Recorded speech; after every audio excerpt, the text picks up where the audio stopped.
Hi everyone, today I have to show you how you can build this super efficient TNT blast chamber, which could be useful for a lot of farms, for example cobble farms, tree farms, etc.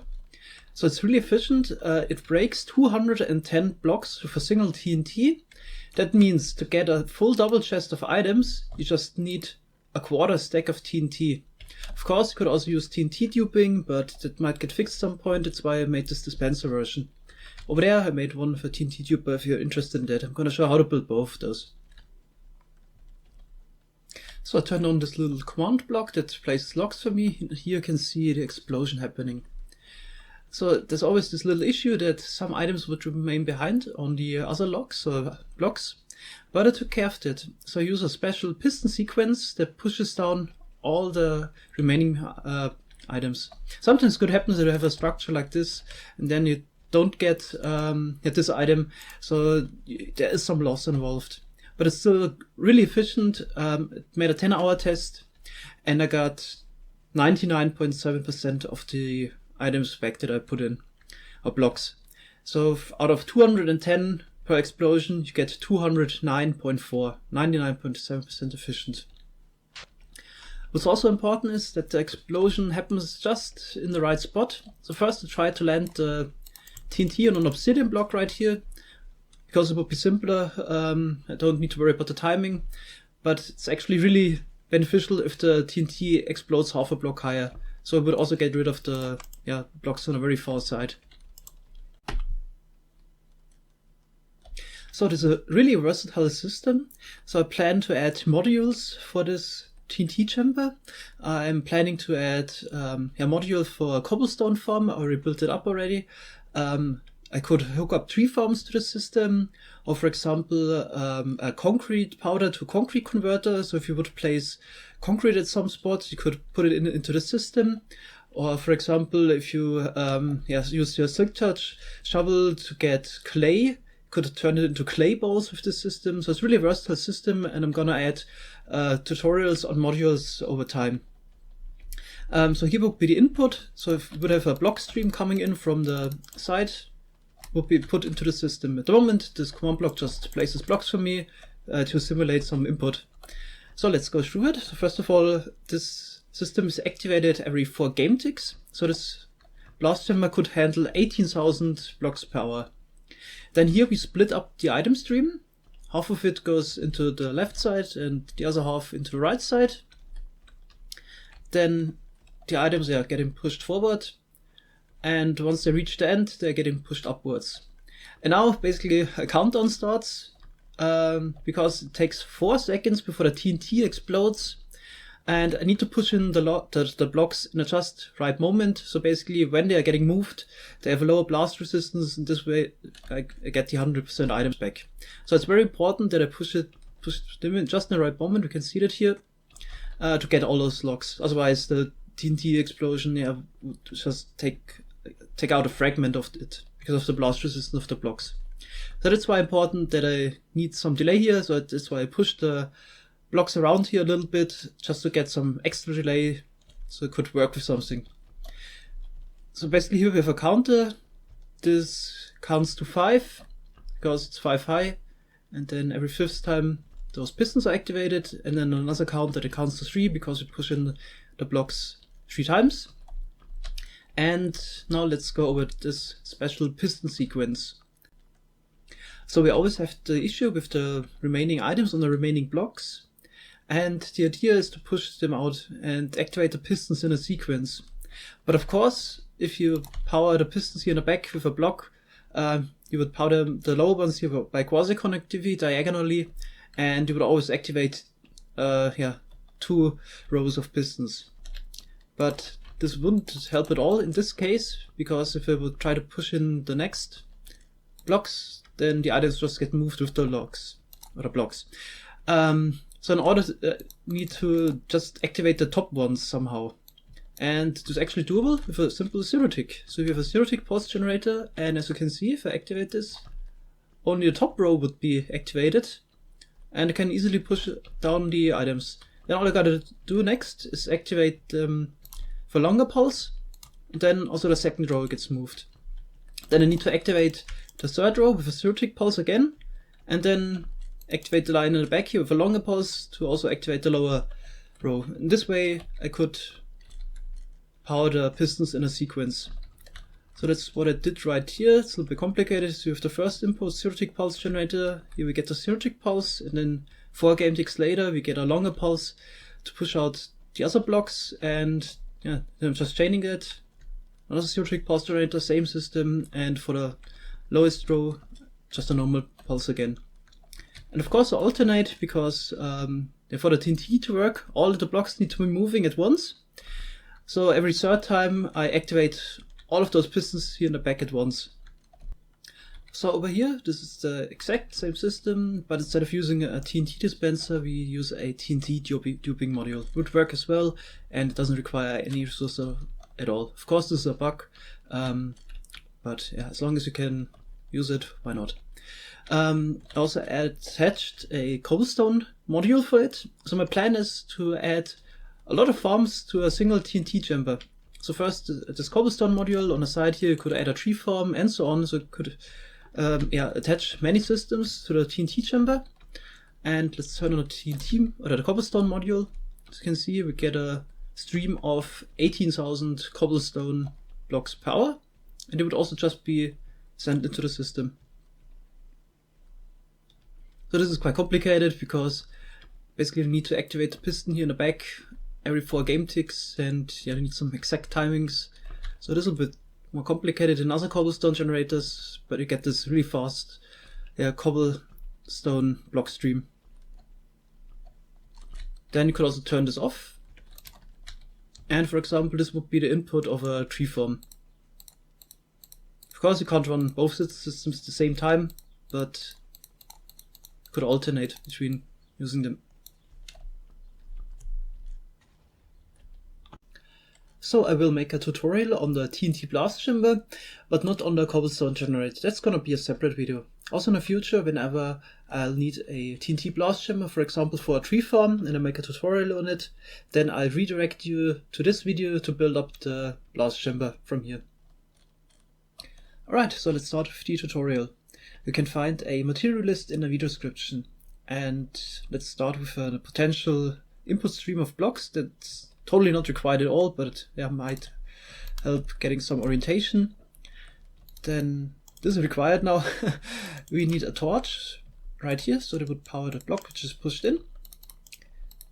Then we need to power this piston here with quasi-connectivity, give it an update. That's why we need a second piston right here and just a redstone line like this. This is the second piston that splits up the item stream. So here we need another block and a repeater. Then we go out 1, 2, 3, and then 1, 2, 3 again. Redstone dust on top. If we go up by 1, and another redstone dust. Here we point into a block. Here with a sticky piston, and this block cuts the wire.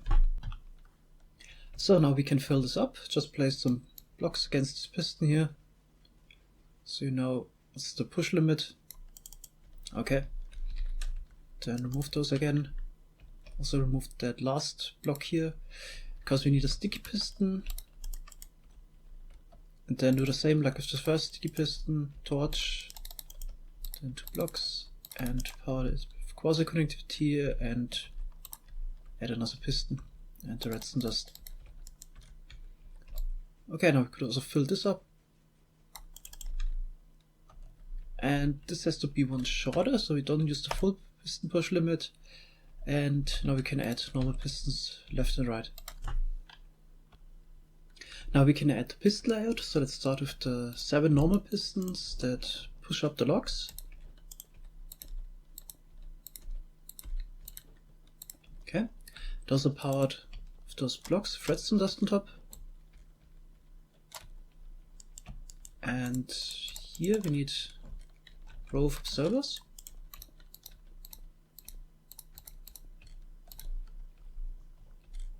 And some normal pistons again. In the back of the observers we have a line with powered rails. Could also use detector rails, of course. Then here we have an observer that points down. And again a row of observers. 7 in total, which power those sticky pistons here. And here another line of rails.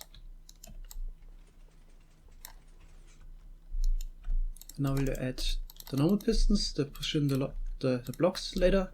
So it's 7 times 5. And now we just need some redstone dust in the back. Like this.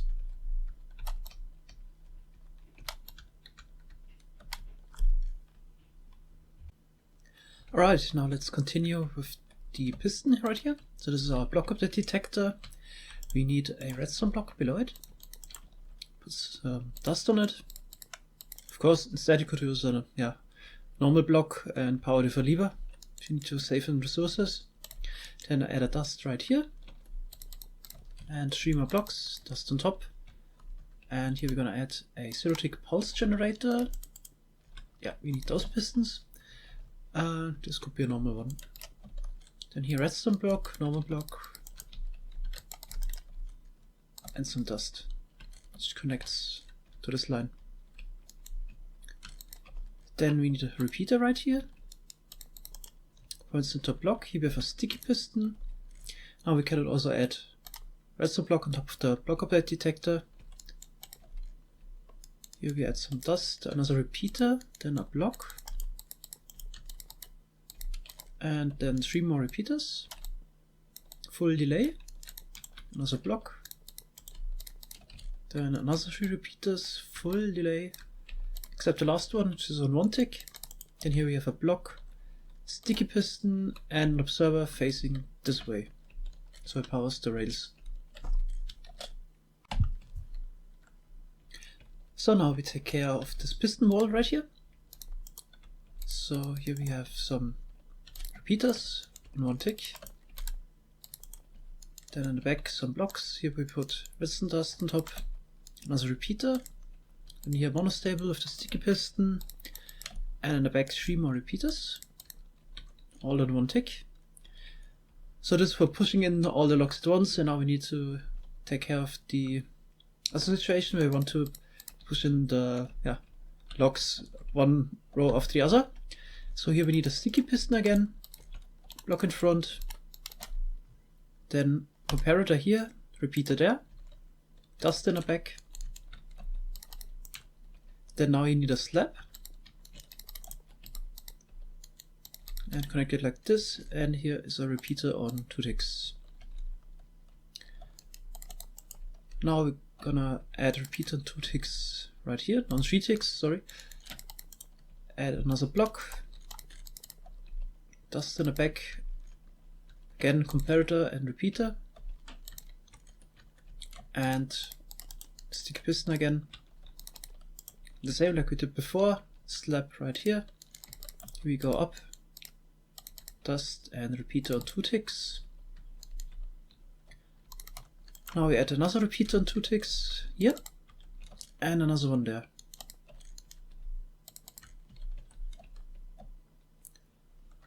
Next, you need to build everything you've done on this side, on the other side, just mirrored. Okay, your progress should look like this. Both sides are identical. And now we need to change something here. We need to remove this block and add some droppers instead. Here we need another dropper and a hopper on top. Then another hopper that points into this dropper. Here we have another piston, another dropper. And here we have a downwards facing dropper and one more right here, facing into the hopper. Then one more hopper here and another one there. Then we need another repeater right here, torches on top of those droppers, and some power rails or activate rails on top of the hoppers. And then we can add another block for a comparator on top. So now I need to add a sticky piston in front of this comparator with a block on top, and in the back again detector rails or powered rails. And then we need some observers pointing upwards and droppers like this. So those 2 point that direction, this one goes upwards, then 2 point in the other direction and 1 points downwards. Then you could add a block here and there for a comparator on top. Oops. Now we need to add a block in front of this comparator, then a sticky piston on top and 8 slime blocks. And a redstone block on top. Now we can continue on this side here. Then we need 2 observers on top of the comparator, block on top. Here to pass the slime blocks, we put an obsidian block. And now we connect this to the zero-tick generator right here, also on the other side.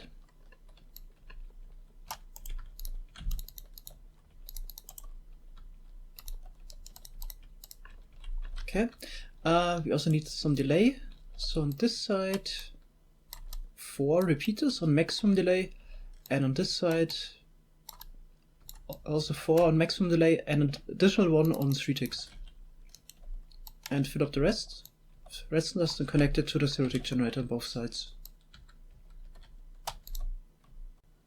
Now let's add another redstone block right here. And here we need repeater, maximum delay, points into a block. Then we connect this to the side here. Also on the other side. And now fill this up with repeaters on maximum delay.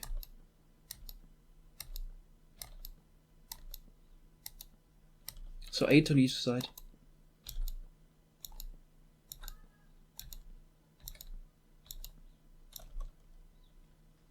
You also need to make sure that the block of this T flip-flop cuts the wire and those 2 positions are empty, and now you could start the machine. Now you never need to worry about this again. So it would work fine. So here we can remove those again, but yeah, it doesn't matter at all.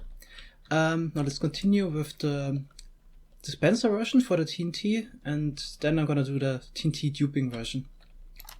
So for the dispenser version we need 2 blocks with dust on top, and then 7 repeaters on maximum delay. Okay.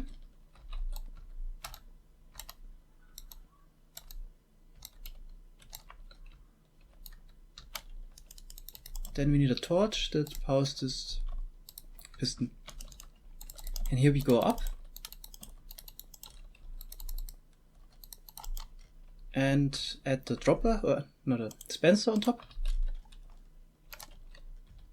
Then we need any block really, using glass, see what happens. Some glass around this, because not in the middle. This basically aligns the TNT because there's some random momentum which gets evened out by this. And just connect it with the redstone dust line here. Of course, put your TNT in it. Okay, could add, if you want to, a hopper on top and a chest, so it's your TNT storage. And now I'll show you how to build the TNT duping version. So this works since 1.9, but it's doubtful it would work forever. So again, here dust, and here we need 7 repeaters on full delay. And another one on 3.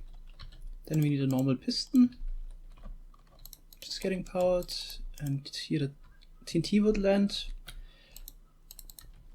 And those additional blocks right here. And now let's add the actual TNT duper. So 4 more blocks like this, dust on top, and a repeater on 2 ticks of delay. Points into a block, and then a sticky piston right here. Now let's add the duper, so we need slime blocks.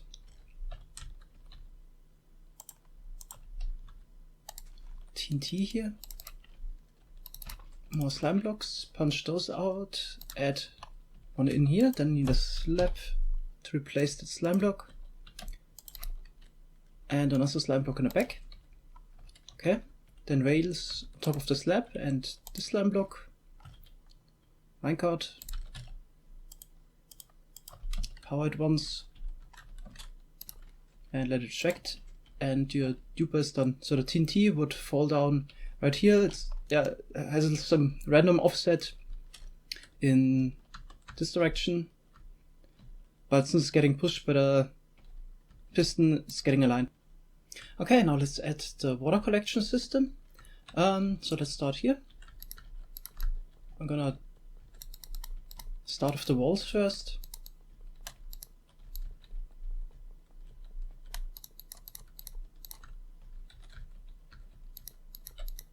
So that's the outline. Yep. Okay. Now we can fill this up. You could use ice instead, but it's enough if you use normal blocks. The advantage of ice is that the items are collected faster. Might reduce lag of entities. Okay, let's fill this up with iron blocks. Then add another layer of blocks for the wall.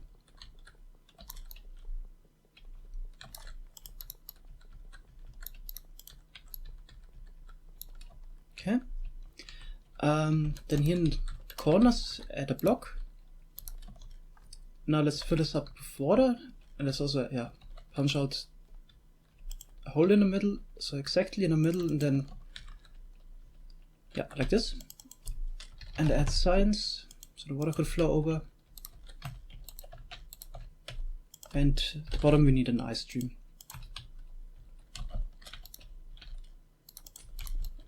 So this would be our output.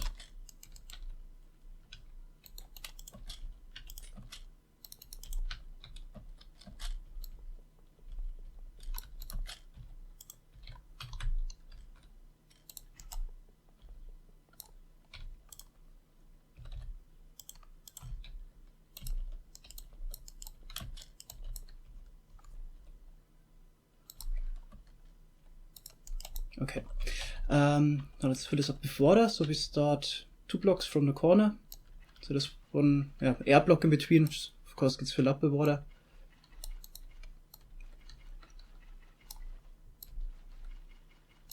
Okay, and then also put water on top of those blocks in the corner.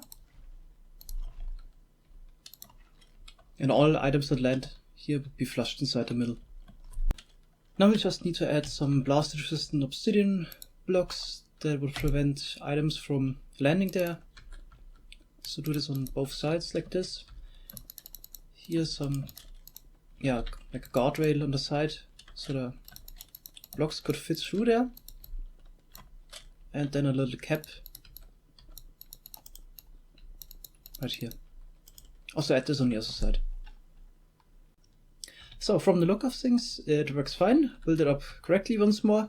I hope it also works for you. The tilings really have to be 100% accurate, especially with the TNT involved. Hope it works for you and you don't make an error somewhere. So what I'm gonna do next is add the different modules.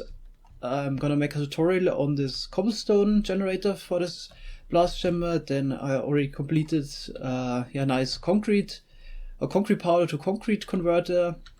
And I'm almost finished with the tree farm. I'm also gonna add that to this blast chamber.